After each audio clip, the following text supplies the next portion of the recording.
Di Au. Sandra Demert is my mother. Ken Johnson Di Had U Ijang. Ken Johnson is my father. Wáahlaal Gíidaak Hinudi Ki Ang. Barbara Blake Ya Atsatai Hinudi Ki Ang. My name is Wáahlaal Gíidaak. My English name is Barbara Blake. Gaya Last Gustu Di Kualangang. I am of the Raven Moiety. Di Yakjan Gagang. I am a woman of the Middletown people. Hikta Hanglai Uth Ijang. My family's from Heidelberg. I am the granddaughter of Fleane D of the Dog Salmon people from Kloak or Tlowak. And my father's people are Nelchina, the Sky Clan. He's Athabaskan from Chestachina. So it's an honor to be with you, calling in from Zantakahini, otherwise known as Juneau. Day after Elizabeth Pradovich Day, so we're excited for all the celebrations and a huge Hawagunishish induction to A&B, ANS, and all the other sponsors who held the virtual Elizabeth Pradovich Day celebration yesterday. I don't know if you tuned in online, but it was pretty amazing. I would like to give a quick land acknowledgement, Gunishish, to the Aquan. We respectfully acknowledge the Aquan Tlingit people as the original owners and inhabitants of the Juneau area. Gunishish to the Takuquan, the Tlingit people, whose ancestral homelands surround the Taku River and the southern area of Douglas Island, which today is part of the city and borough of Juneau. Gunishish to the Tlingit, Haida, and Tsimshian people. We respectfully acknowledge them as the original owners and inhabitants of Southeast Alaska, where Sealaska shareholders call home. You'll have to forgive me, I had dental this morning, so if I'm swallowing hard, it's because I'm worried I'm going to drool on camera. So trying to work on that. We are here today to talk about the policy committee that was recently formed within Sealaska and within the board. When we gathered together and we decided to officially make this a standing committee within the board work that we do, we decided to indigenize the name of the committee itself. And so rather than calling it the policy committee, we decided to give it the name in in all of our languages here in Southeast, of Nachtuat, Waiwa, and Haksta. And for all of the Haidas, the Tlingits, and the Tsimshians who are online, you know what those three words mean, at least one of those words in your language. But if you don't, I want to let you know that those words essentially mean let's go, let's do this, let's move. And so we're excited about the policy committee and the formation of this committee, or the Haksta committee, as I call it in Hudkill, because it's something that is necessary to use the resources that we have at Sealaska Corporation to attain change within policy, change within federal and state government and how they conduct business, international and tribal. All of these spaces are spaces that we work within, we collaborate in to ensure that our people's voices are heard and to ensure that the priorities of our people are being felt in every single space so that we're not being left behind. And so we're excited to share more about the work of the committee and more about the work of everybody who sees the importance of raising the voices of our people to all policy and all decision-making tables. And that's essentially what this committee was formed to do. And so without further ado, I'll ask Jaylene and Laganai to join me. And we're going to talk about a few things. Jaylene and Laganai are members on this committee. I also want to acknowledge Chakla, Nicole Hollingstad, Tashi, Richard Reinhardt, and Kail Juice, who are also on our committee, Lisa Lang, who are also on our committee, and who will also have a moment to share a little bit later on. But without further ado, Jaylene and Laganai, if I could ask you to introduce yourselves and then talk a little bit more about the policy committee. Thank you, Wáahlaal Gíidaak. Tlingit Kenach Jaylene Yuchat Duasak, Yech Nahat Sati, Deshitan Ayachat, Norwegian Yadi Ayachat.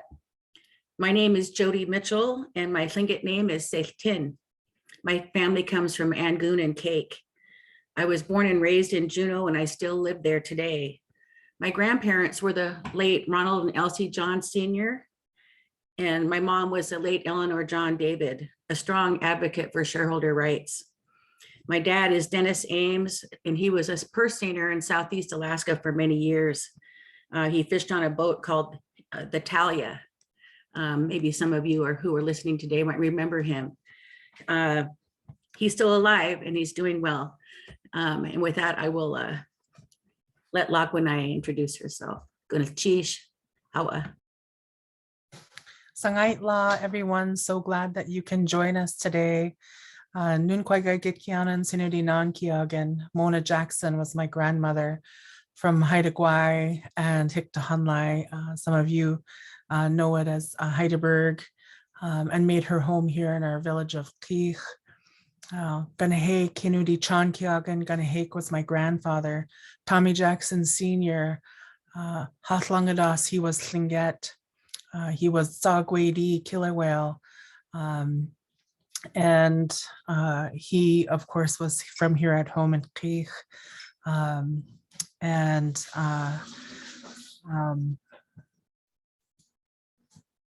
I'm his grandchild, so I get to be the grandchild of the Kilawale people, the Sagwadi people. Statkawas Hinudi Aukiang. Statkawas is my mother, Delachini. She's a teacher and a weaver, makes her home in Juneau and here at home in Kich. Lagunai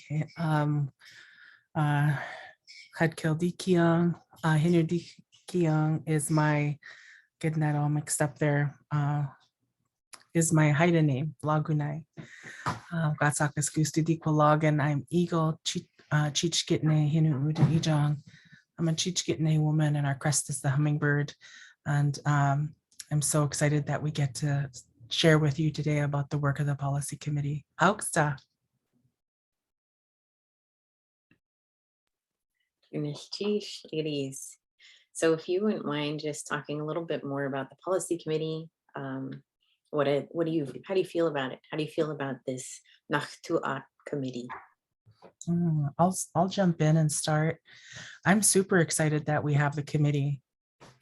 It is something that, Sealaska has been involved for a long time in terms of policy work, but to have a committee established now of the board of directors really working on the priorities and issues that our peoples care deeply about. I think it's absolutely critical. And I'm also really excited that this policy committee has a policy interface with our shareholders and with our community, because this isn't just Sealaska's work. These priorities are all of our work. And this is the way that Sealaska is able to help support the leadership and critical work of our communities. I will just add that we work on so many issues that I think a lot of people don't realize. For one, in Southeast, for example, promoting more and better ferry service from the Alaska Marine Highway, which is very critical in Southeast Alaska. That's our highway. And it's been really, really in bad shape the past several years. And another thing that we advocate for is renewable energy, which is near and dear to my heart with my work at IPEC, where we're trying to build small hydros to displace diesel. Anyway, there's a lot more, but it's very important for all of our shareholders to know that we advocate for these things on a regular basis. This is not a new thing. It's just a little bit more focused now, I would say, now that we have a committee. Kukesh, Hawa. Thank you, ladies. How do you see our role or the Nachtuat's role with federal and state policy? I think that the role is that, Sealaska has the reach. It has the reach and it has the commitment to advancing who we are as Native peoples into perpetuity. It's beyond just being a business that has, open hours and just interacts with quote unquote customers or provision of a service. Sealaska is more expansive than that. And it's expansive because it must reflect who our people are. And in that space, that relationship between Sealaska, between our communities and the leadership of our Native communities, whether that's tribal, our corporations, our nonprofits, our cultural groups, is to support their aspirations. And because Sealaska has such a big reach and a big footprint in this state, it can really deliver messages and be really good advocates with federal and state government programs, services, agencies, and the like. So being able to really use that as a tool for people's will is really critical. And I will just say that a lot of it is about relationships and maintaining those relationships with our congressional delegation, for example. We're on first name basis, often with Senator Lisa Murkowski, Senator Dan Sullivan, and Congressman Don Young. We're not strangers to them at all. When we come in to see them, they call us by our first names because they know who we are and who we represent. So it's really important that we maintain those relationships. And also on the state level, the same thing. It's about good relationships with the people who are making the decisions on our behalf.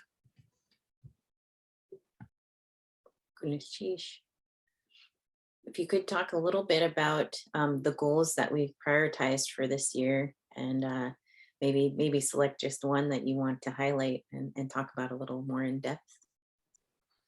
Oh, that's a really hard thing to do. Just pick one. Oh, what? I'm going to pick two. Okay. Well, one, I want to mention something that the board did early on this year, and that was to support the call for a commission for boarding schools. There's legislation happening in Congress right now to create a commission that would really look into the creation and impact of these boarding schools that have so impacted every single one of our peoples and communities. So I just want to lift that up as this is a place where you see some policy support happening by Sealaska. I think also that one that folks have been really interested in, and I think we're going to talk about that in a little bit more detail here, is the tribal recognition ballot initiative that's moving forward. And myself, Wáahlaal Gíidaak, and Chathia Ish, Richard Peterson are all three of us are co-sponsors of it, and Sealaska is also supportive of that endeavor. But we'll talk more about that in a little bit. But of all of the things we're working on, I care about all of them passionately, but I'll just mention those two. And I would just like to bring up one of the ones that we've been working on for many years now is the Alaska Native Veterans Allotment. And I know that that's so critical. I get calls very often about this issue. For those who don't know, who are listening, there was a bill that passed through Congress, but it gave land that was so far out of where we live, way up north. And so the veterans were forced to choose a piece of land that is nowhere near their homeland. And so that's been a huge disappointment. But in a more recent development, Governor Dunleavy is working on possibly trading state land down here or in places that are closer to our homeland so that our veterans can select land that is closer to where they live. And this needs to happen. It should have happened a long time ago. Many of our veterans have been waiting and waiting and waiting, and many of them have passed on, sadly. This was a promise that was made, decades ago, and it's still not taken care of, but rest assured that Sealaska is involved in this very important legislation to our people. And Laganai. We'll bring you back here in a few minutes. Now we're going to turn it over to Kajuhin Jaylene Kukesh. is the Vice President of Policy and Legal Affairs for Sealaska Corporation. We're so thankful for her voice at our table and her fierce advocacy efforts that she is involved in on behalf of Sealaska Corporation and on behalf of the priorities the Policy Committee is setting forward. So Jaylene, I'll pass it over to you to talk about our policy priorities, the advocacy efforts, and how the board and management work together. Wáahlaal Gíidaak, and to my fellow board members who are joining today. This really is a team effort between management and the board of directors to advocate on behalf of Sealaska's shareholders and all of our communities. Kajuhain yuchat duasach, kina guhat yuchat duasach. My Tlingit names are Kajuhain and Kina Guat. Yesh ayahat, I'm Raven. Tlinedi Nakhatsti, I'm Dog Salmon from the Central House in Angoon.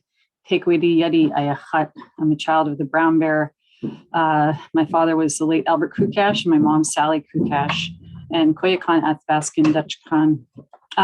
My mom's also Athabaskan. Happy to be here with all of you today. I am the Vice President for Policy and Legal Affairs with Sealaska, also the Corporate Secretary, and I have worn many hats over the past 14 years for Sealaska, but the most important hat for me is that of policy for Sealaska. A primary role that I play is implementing the policy priorities of the board of directors. And so annually at the December board meeting, the board sets their priorities for the following year. And so we talked a little bit about the priorities that we have on the table right now. The first of which, and probably I'd say the primary for the past several years, has been finalizing the landless legislation for the 5 communities that were left out of ANCSA. And you'll hear a little bit more about that later. We have some representatives working on the landless legislation who will give you more information on that. And annually, there are certain things that are always on the table. Subsistence, or our traditional way of life, is one of them. Jody talked a little bit about our Alaska Native veterans. That is also on the table on the federal legislative side again, because the federal administration was tasked with finding alternative lands that might also be available to our veterans to potentially deal with the restrictions we're dealing with right now. We do work very closely with the administration, especially the Forest Service. So one of the things we've been promoting with them also is making sure our carvers and our communities have access to monumental art logs. And we also work very closely with our delegation and with the administration to make sure that our communities and tribes and organizations can benefit from federal funding that's available for all different purposes: infrastructure, workforce development, economic development, and all of those things that are important to sustainable communities in Southeast. The advocacy efforts that we work on are definitely not a one-person show. It's not something that I can accomplish on my own, despite my title. This is something that we work together as a team on at Sealaska through our management, but also through our board. We also take very seriously the importance of working with partners, collaborating with others, identifying common goals so we can work together to address some of the challenges in our rural communities in Southeast. We do also work with other consultants and lobbyists who know how to get things done in DC and also in the state capitol. One important priority, and some of you are in our communities know that we've tried to meet regularly with leadership in our communities to identify their priorities and figure out how we can help our tribes and our communities and our sister organizations to accomplish some of their public policy priorities as well. So that's a little bit about how the priorities are defined and how we implement them. I really enjoy the opportunity to work on behalf of our shareholders and to continue the long history of our people in advocacy for Native rights and other rights.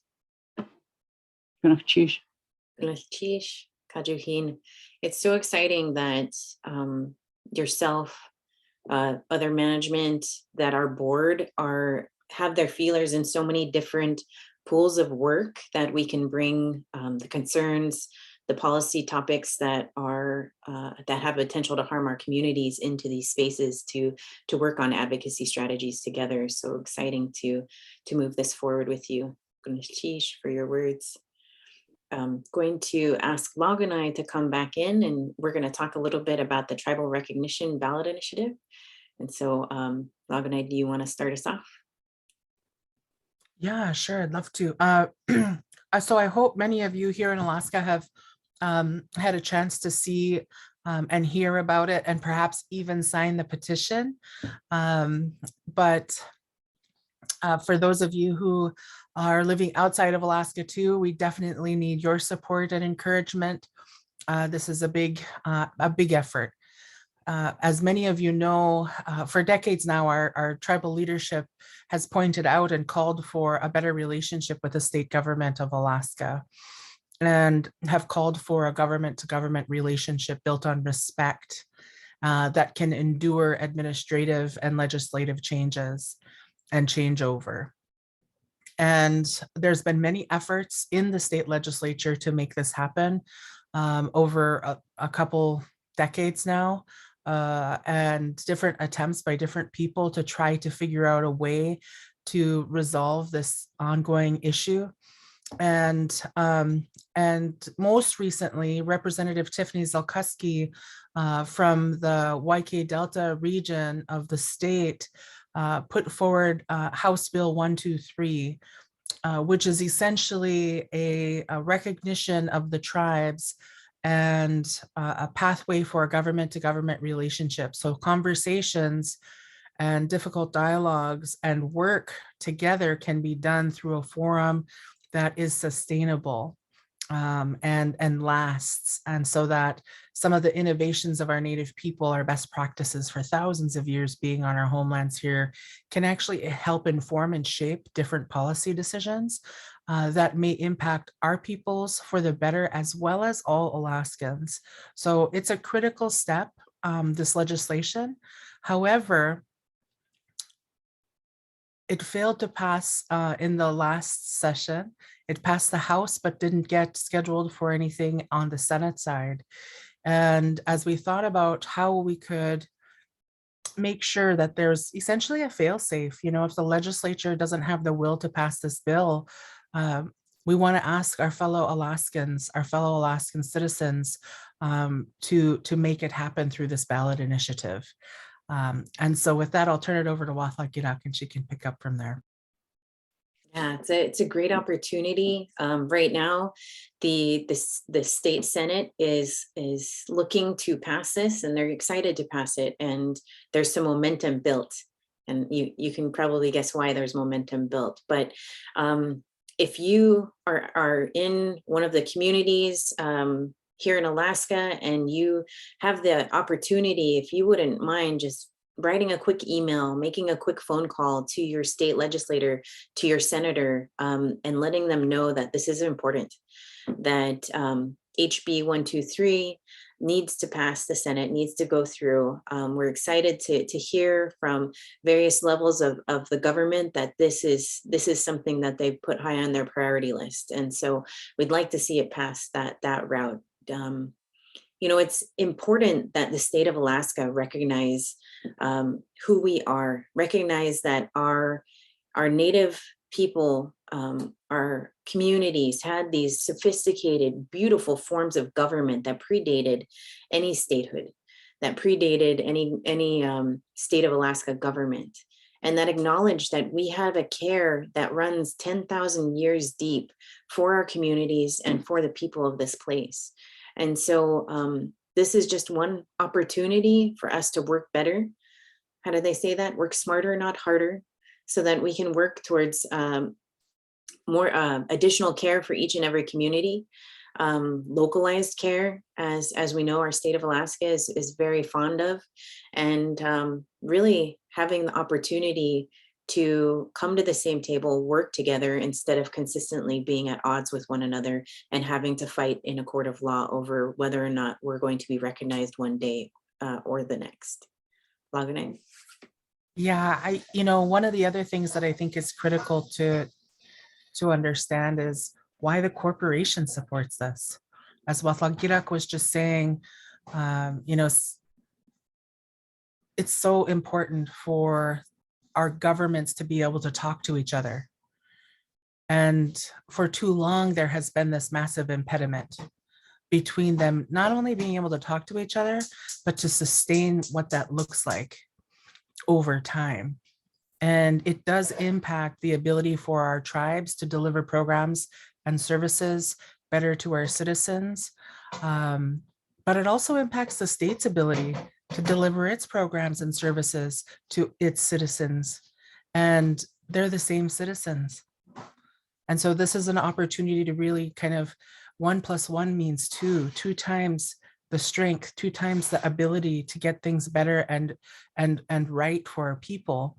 And Sealaska, as we shared earlier, has the reach and the ability to help amplify that critical message.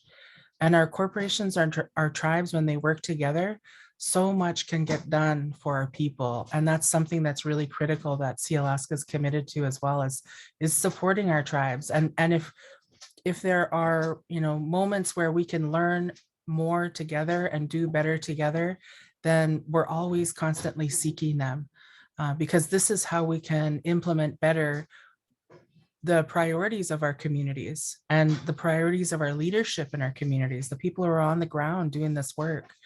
And I can't wait for the day when the state of Alaska and our tribal governments have a government to government relationship, so that we can actually see more effective government services and programs for our people that are responsive to and culturally relevant and centered.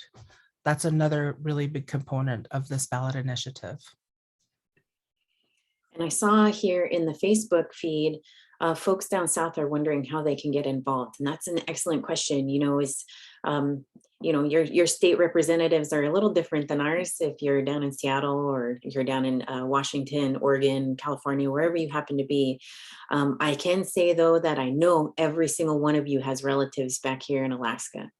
And whether they be sisters, aunties, cousins, moms or dads, children, give them a call.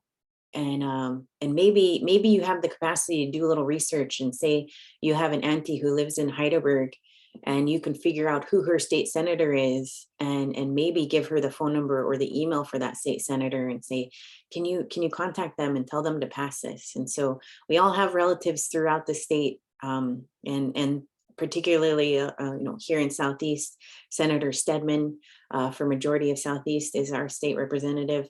And I know just from conversation that he's been supportive of this. So we just need to continue to put and apply pressure. So if you have relatives living here in Alaska, no matter where they're at, every single senator has to vote on this from throughout the entire state. So we want them all to be excited. And to say that even those who are here in Southeast, if you've got relatives living in Anchorage or Palmer or Wasilla, have them reach out to their state senators so that we can get as much amplification of the importance of this passage as we can. I think the other way you can be involved too, no matter where you live, if you're a tribal citizen of the Tlingit and Haida Central Council, I think you should definitely let President Chafia East, Richard Peterson, know that you really support this. I know that their General Assembly is coming up in April, and make sure that you let the tribe know how much you support this, because having the sails filled with the wind of support of our tribal citizens, as well as our Sealaska shareholders, is really critical. So there are ways for you to be supportive, even if you don't vote in Alaska. You can also reach out to us here at Sealaska and share your support and encouragement for this work, because that's something that we can then share through the policy committee and through the work that Jaylene does.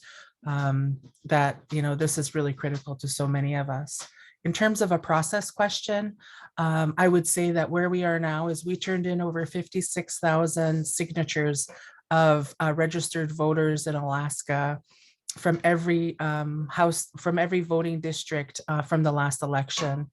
And we needed to submit just over 36,000. So we made sure to send in more than we needed in case there was any kinds of validation or challenges around some of the signatures.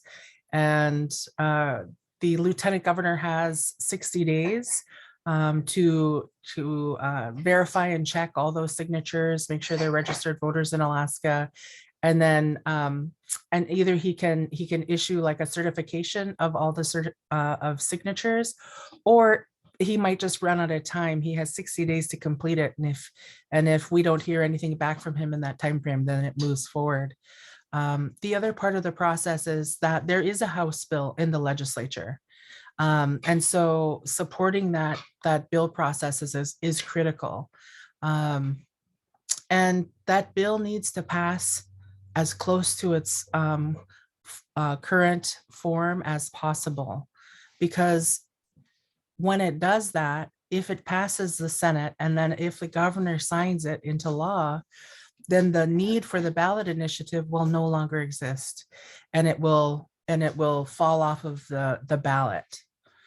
So that's something that's really critical too, is that in that messaging to the House and to the Senate in particular around the tribal recognition bill, is to make sure that those messages of, as substantively as possible to be the same bill, because that is what will allow it to move forward without the need for the ballot initiative. But if substantive changes are made to the bill, then those are, of course, things that would modify the intent and the purpose of creating a government-to-government relationship. And so the ballot initiative would still move forward, and giving our Alaskans a chance to really say this government-to-government is critical for all of Alaska.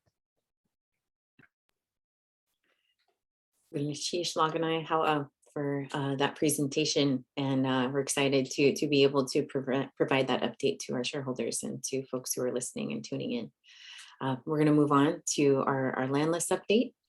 If I can ask Wáahlaal and Tashi to join us, and I will hand it over to you two to introduce yourselves. And I'm thankful that both of you come from landless communities. I myself am a descendant of my mother, who was registered in Ketchikan of a landless community. So know that a lot of our board members find this extremely important to make right what was promised over 50 years ago now. So Kukesh, to you two, I'll let you introduce yourself and take it away. Kukesh, Wáahlaal Gíidaak. My English name is Nicole Hollingsted. Wáahlaal Gíidaak Tuasaach, Yech Ayachat, Takdim Tanachat Seti, Zakwedi in Norwegian Yadi Ayachat. I'm Raven Sea Pigeon of the Snail House, born and raised in the landless community of Petersburg. And I have been involved with the landless effort really since I was old enough to understand that we had been left out. But it's a real privilege to have the opportunity to work through Sealaska in support of the 5 communities that we'll talk about here very shortly. And really happy to be talking with shareholders about this today.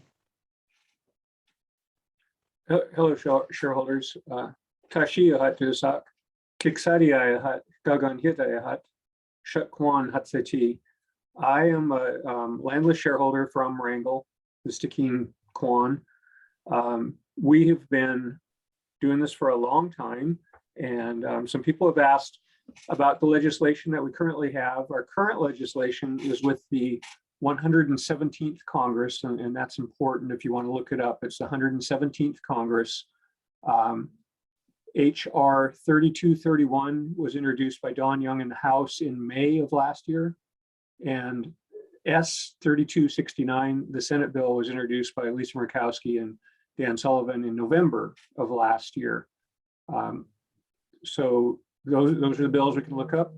We want to turn this over to Nicole. I want to ask you, what do people need to do to support the landless right now, Nicole? Well, it's a lot the same as the conversation we just heard on the tribal recognition bill. What is really needed anytime legislation is present are statements of support.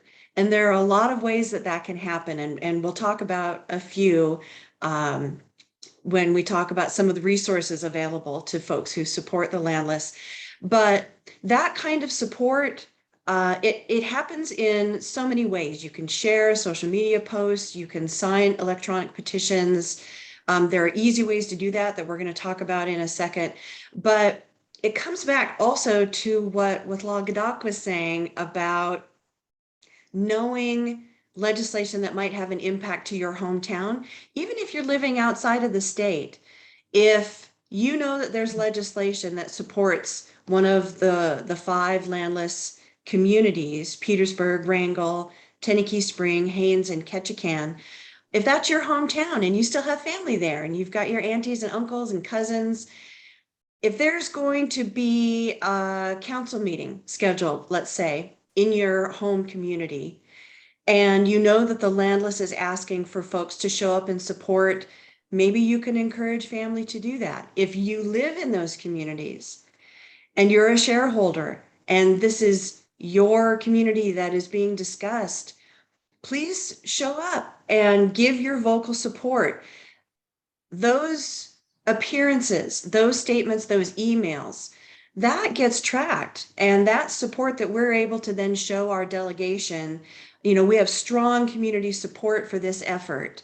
That's, just one way, knowing it's happening in your community, showing up to council meetings, sending emails in support, sharing social media posts about it. That all really helps the landless effort to show our communities are behind us. And another way that might happen is through written letters or written resolutions of support from different organizations. And Richard, I know you work closely with Wrangell, and maybe you can give us some examples of what something written as a resolution or a letter of support might look like. Well, I know in Wrangell in the past, they've had letters of support from the City Council and the Chamber of Commerce of Wrangell. I know that we have letters of support every Congress from Alaska Native Brotherhood and Alaska Native Sisterhood, from Tlingit Haida Central Council, from Alaska Federation of Natives, National Congress of American Indians, and a number of others. There's also the letters of support that people can send in themselves. And I've heard the question a lot lately, why are we being asked to do this again? I mentioned earlier it was the 117th Congress. We've been going at this for a long time. This is our 6th bill that we've had, and it's the 5th one that I've worked on. Going back to 1997 was the first one.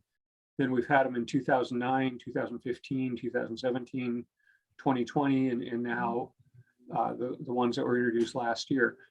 So even though you may have sent a letter of support before, we need new ones again for the new Congress, and that's why we're being asked to do that over again. As I said, it's been a long time. I assume everybody on the call knows this, but I just want to make sure, and I like to tell people this little quick part of the story. We've been here since time immemorial. We like to say that, but what does that really mean? That means that we were here literally when the valley floors were formed, when the mountains were carved. We were here, and we have stories of going under and over the glacier. We have stories of Great Flood. We have scientific methods that date us on these sites for 5,000 to 10,000 years. So we've been here for a long time. We all know that. We've been lobbying Congress for a long time, maybe not the thousands of years and the eons I just spoke about, but we first sent a lobbyist to Congress in 1890. And we started, our grandparents or great-grandparents, depending on your age, started the Alaska Native Brotherhood and Sisterhood and started the Central Council, Tlingit Haida Indians of Alaska, in a large part to lobby for our lands. And it, ended with the land claims, but it left out the landless. So we are still there. We're never going away. We'll continue to fight this forever. however long it takes. That said, I feel we're getting closer and closer each year. The last Congress, the 116th in 2020, we brought out maps, and that moved things along quite a bit. That really, we had a lot of community meetings all over the region in every community, and met with the, like the city councils or various people in each community that had interest. Once they seen the land, there was a lot more interest in the bill. So all of that stuff is all going on. A lot of it being headed. Oh, you can see my logo up here, Alaska Natives Without Land. Some people wonder what that is. Nicole, why don't you tell them what that's all about? Well, sure.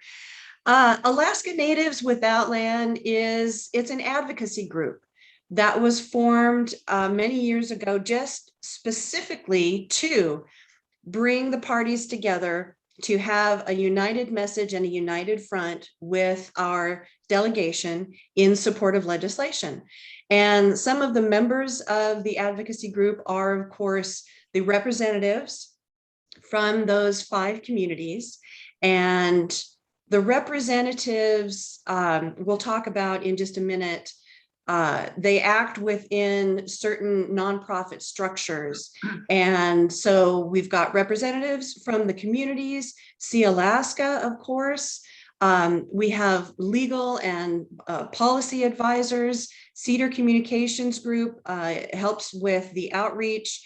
But most importantly, there's a website that people can go to stay updated anytime they want to know what's happening with the Landless effort. You can go to withoutland.org. So you'll find the latest news, latest activity. You can even look at the community selection maps on that site. That's something that's relatively new in this decades-long battle, is now that the communities are making land selections and talking through those land selections at the community level, we are seeing some folks who are coming forward with concerns or questions. And Alaska Natives Without Land as a group has been working hard to get information out into the public. Largely, the questions come up around access to the land selections around these 5 communities. And we want to be able to assure people, because ANCSA assured continuing recreational access to these lands.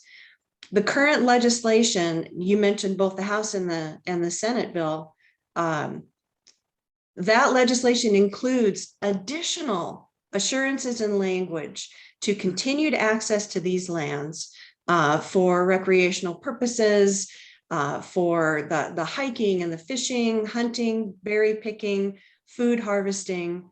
So Alaska Natives Without Land, has its own logo. We're trying to raise awareness about this issue and bring people along with us in support of returning lands to Native hands that were not issued under ANCSA to 5 communities that should have been included 50 years ago.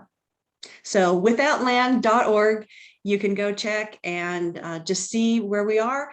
And there's a really easy link there to just add your name to an electronic petition of support. And again, we ask that happen often because we have to work our legislation through a congressional session. It's only a 2-year session. And if it doesn't pass as a bill, we have to start over. So please check out the website. And if there's something you'd like to do to help, we encourage you to do that. Kukesh Chish. So I wanted to clear up one thing too. The Alaska Natives Without Land is a group hired by the Southeast Alaska Landless Corporation. Some people ask about that and wonder what that is. And that is also known as the Umbrella Corporation. Each community has a nonprofit corporation. There's the Landless Natives of Ketchikan, Alaska, Landless Natives of Wrangell, Petersburg, Tenakee Springs, and Haines, Alaska, Inc. All of those are corporations. Each one of those sends 2 representatives to sit on the board of the Southeast Alaska Landless Corporation. which is the entity that is recognized to negotiate and push all this information forward. So we could talk forever, Barbara, but I think we'll turn it back to you now. Tashi and Kla. I appreciate your advocacy and continued work in that space. I know that it's a lot, and I'm excited to know that we're getting closer each year. That's pretty exciting, Tashi. So we'll move on. We've got an update from Kajuhin, who's going to talk about the Sitka Sacro hearing and talk about the work that we've been doing there, and then we'll open it up for Q&A after. Kukesh, thanks for having me back. One of the big issues we've been working on in coordination with the Sitka Tribe of Alaska is protection of the Sitka herring roe fishery. The subsistence collection or harvesting of herring roe is very important. There's very few places where we can now harvest herring roe, and Sitka area is one of the remaining. So we have been involved in a couple of respects. We've been assisting the Sitka Tribe of Alaska in their litigation in the state courts. And then we've also been working with the Sitka Tribe and as Sealaska in the Board of Fish proceedings with regards to some herring proposals that are under consideration. So in the state litigation, we've been working with the tribe since January of 2019. The tribe sued the state in terms of its management. We submitted a friend of the court brief or an amicus brief in support of STA's motion for a preliminary injunction. And then we submitted a second friend of the court brief in the Sitka tribe's appeal of the trial court's denial of the preliminary injunction motion. And most recently, we filed a third friend of the court brief or amicus brief in support of the tribe's current appeal to the Alaska State Supreme Court. In our arguments, we're arguing that the trial court used a standard that unlawfully makes it very difficult for any subsistence user to obtain a preliminary injunction. We just believe the standard they used was very unfair and unlawful. And throughout the court proceedings, we have worked closely with the Sitka Tribe Council to discuss issues in the litigation, discuss strategy, and just work through various issues. Our council has also worked closely with the Sitka Tribe legal team to do moot court and prepare for trial court proceedings and appellate court proceedings. One of the things we also did as Sealaska was we looked to find experts in fisheries science to help support the arguments of the Sitka tribe and to support our arguments at the Board of Fish. And we did submit some information from an expert from the University of Washington who prepared a report for the Alaska Department of Fish and Game about the model that they use to forecast herring.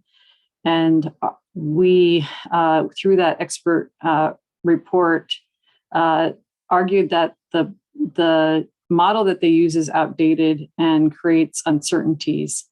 So less than a month later, ADF&G set a commercial harvest level that was far lower than the original formula that they had utilized. And it's our sentiment that the lower harvest was based on the expert witness information that we provided. So there was a lower commercial harvest, which certainly protects our subsistence harvest in the area. Turning to the Board of Fish, there was supposed to be a Board of Fish meeting in Ketchikan in January. Due to rising COVID numbers, that was postponed. Unfortunately, the new location and date is in March, and it's now in Anchorage, which, and it would have been preferable to have it in Southeast. Notwithstanding that, we're continuing to prepare for participation in the Board of Fish meeting in Anchorage. We, as Sealaska, in December, submitted detailed comments to the Board of Fisheries in advance of that meeting in regards to the herring proposals that are on the table before the Board of Fish. Specifically, we strongly oppose the proposals offered by the commercial purse seiners that would harm the subsistence fishery. One proposal would actually require a subsistence harvesters to apply for and receive a permit from ADF&G for the subsistence harvest, which is not currently required. We have utilized experts and are filing reports in opposition, arguing that this proposal would strike at the heart of our historical system and tradition of sharing the herring roe resource, and would cause injury to our native culture with regards to the harvesting of herring roe. The board will have hearings on these subsistence herring issues on March 10th to the 12th in Anchorage. The comment deadline for this is February 23rd, 2022, and we urge everyone on this call who cares about the subsistence herring roe fishery to submit comments to the board by that deadline. And if you need help drafting those comments, we have bullet points and information we can share for those who are interested. We have retained for the Board of Fishery, Dr. Thomas Thornton to provide live testimony as well on the cultural impacts of the permitting system. Dr. Thornton, some of you may know, is a highly respected cultural anthropologist whose 2021 book, Herring and the People of the Pacific, is renowned work in this field, in particular with regards to herring. So we're happy to have his assistance on this Board of Fish, in these Board of Fish meetings. But more importantly, we really would like to have as much tribal and Alaska Native testimony and comments submitted to the record for this proceeding. So that's an update on where we are, Wáahlaal Gíidaak, with the subsistence herring roe fishery, and we're so happy to be involved in assisting the Sitka tribe on this effort and this important issue for Southeast subsistence. Yeah, Kukesh, Kajuhin, you know, it's such a big deal for all of our communities, and it impacts all of us. And when we're thinking about, you know, the what could come about from a committee like this that just looks and identifies those things that are impacting our communities, and really just starting to put our resources, put our good thinking, put our energy toward a solution that benefits all of our communities, just a huge deal for us. And I know that a lot of people are super thankful that we can join hands and really head down this road together. I think that there's very few corporations out there who work so closely with their tribes, and I'm thankful to be a part of a region that does. So Kukesh for your hard work on that. And as Kajuhin said, the meeting will be in Anchorage. It was supposed to be in Ketchikan. They moved the Board of Fish meeting to Anchorage, and even though we definitely submitted comments and discussed why it was unequal for them to have the meeting in Anchorage when they're having discussions about what takes place in Southeast in terms of our fisheries, they still kept it in Anchorage. So disappointing, but we're going to move past that, and we're going to just galvanize our people to be at that space and to provide as much testimony as we can in favor of our subsistence herring rates. So Kukesh for that. We have a few minutes to answer questions. If I could ask my fellow committee members to turn on your cameras. We've got just one question right now, so far anyway. And for those of you who are on this Zoom with us and attending, there's a Q&A button at the bottom. And if you click that, you can ask a question in the Q&A. And of course, for those of you who are watching via Facebook, you can always put in the chat and see, and we've got quite a few people monitoring the chat for questions. But the first question is from Lewis Army, and he would like to know, forgive me, Lewis, if I mispronounced your last name, who and how is this going to benefit? Is it going to benefit the board? And I think he's speaking to this committee in specifics. So wondering if anyone would like to take first crack at that question. I'll jump in terms of who this policy committee will benefit, the work of the policy committee. If I'm not exactly hitting right on the question, please clarify.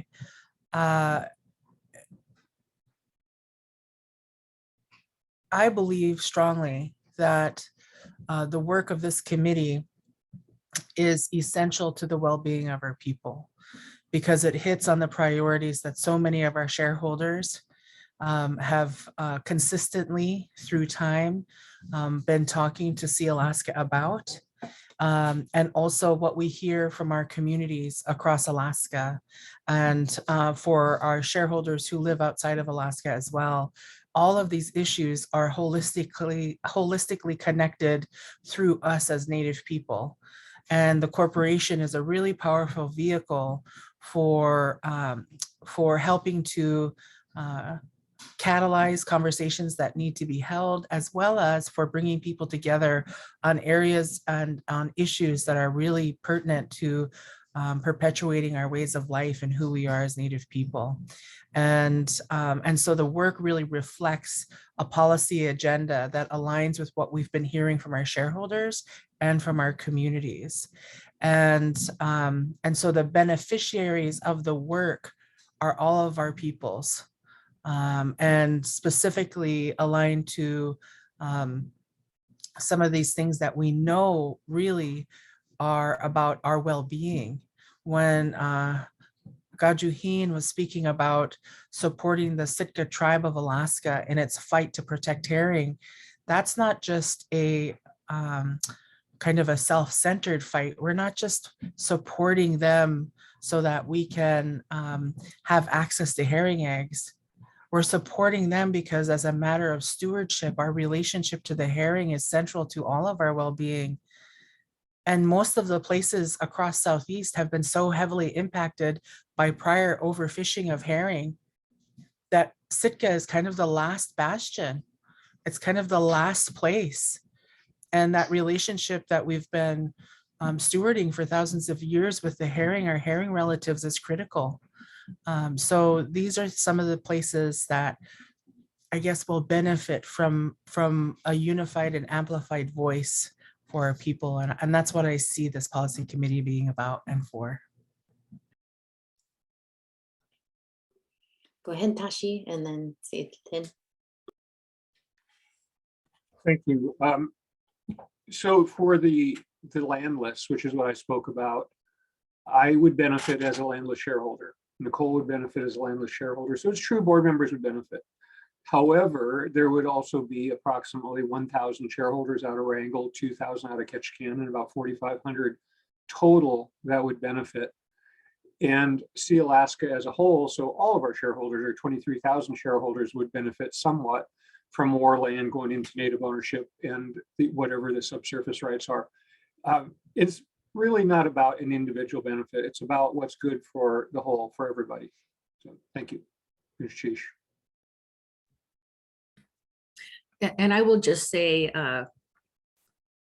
one of the things that comes up very frequently is subsistence rights for our people. We are constantly battling this, our rights as Native people to harvest our own food.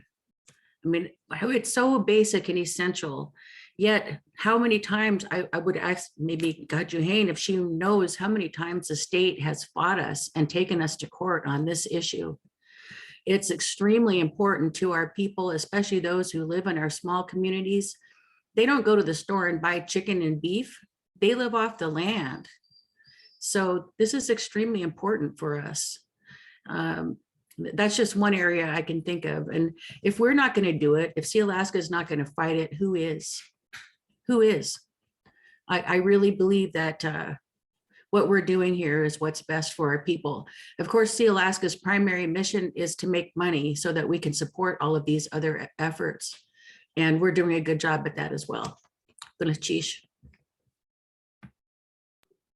Go ahead, Wáahlaal. Thank you, Wáahlaal Gíidaak. Just a closing response to who would benefit from the Landless legislation as well. Remember that what we're fighting for is for a township of land, about 23,000 acres, to be returned to Native ownership in each of those 5 communities so that they can stand up an ANCSA urban corporation that they should have had 50 years ago.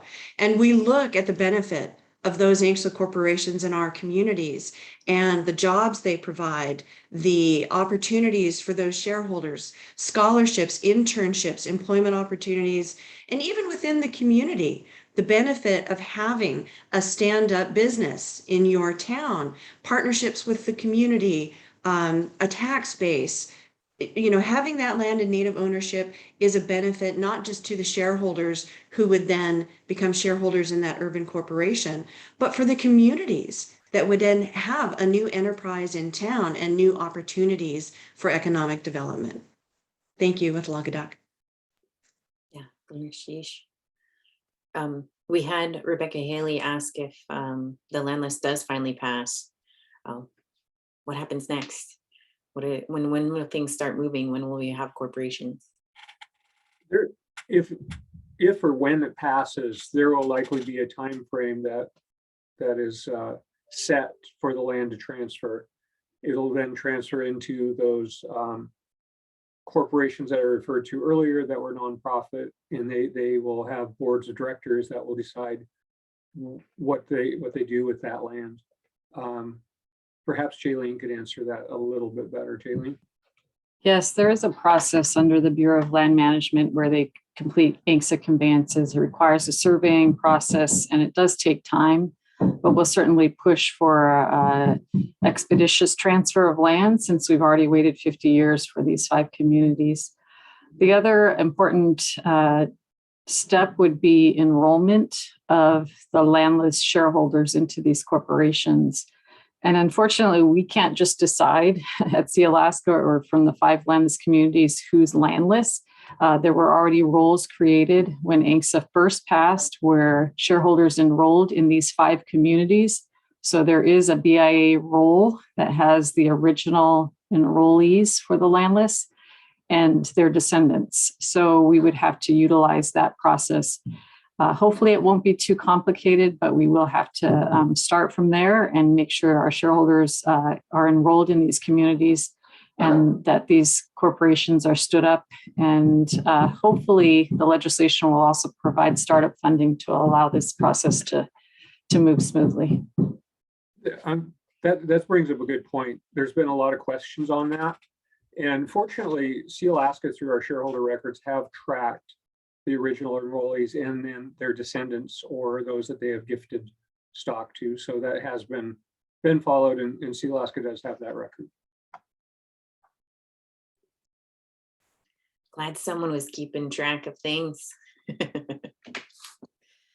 Well, we are just about out of time, and I don't see any new questions coming through from folks, but I appreciate, I was monitoring Facebook here, and I think at one point we had almost 80 folks on Facebook watching, and then at one point here for our Zoom, we had about 15 folks. So excited to know so many people are tuning in about the policy work that the committee is involved in, that the board and management are involved in, and we'll keep pushing forward, keep monitoring what's taking place out there, keep monitoring what's happening in our communities to ensure that everything that we aim towards not only continues to help Sealaska Corporation, but helps our communities, because we know that finances can be short sometimes. And when we see wrongdoing in our communities, we know that we have the capacity and energy to be able to stand up and stand with one another behind those wrongs for more equity in our communities.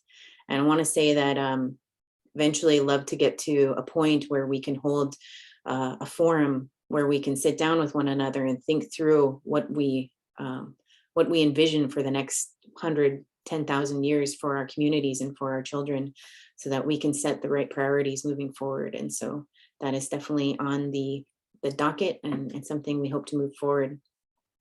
And on that note, I'm going to promote the board youth advisor for a half sec. They're still taking applications. So if you know anyone who might be an excellent youth board advisor or board youth advisor, to come sit and hang out with us for a year. I know we've had Tia Silva this last year. She's been amazing. I've gotten the chance to sit with her as her board youth advisor. I'm her mentor. She chose me. I'm so lucky. but getting to sit with these folks and learn from a generation who may have different perspectives than us. We need that. We need that perspective at the table. We need those good voices and that good thinking and those good hearts who are coming from a different set of priorities, because each generation creates their new, this is what we need to work on.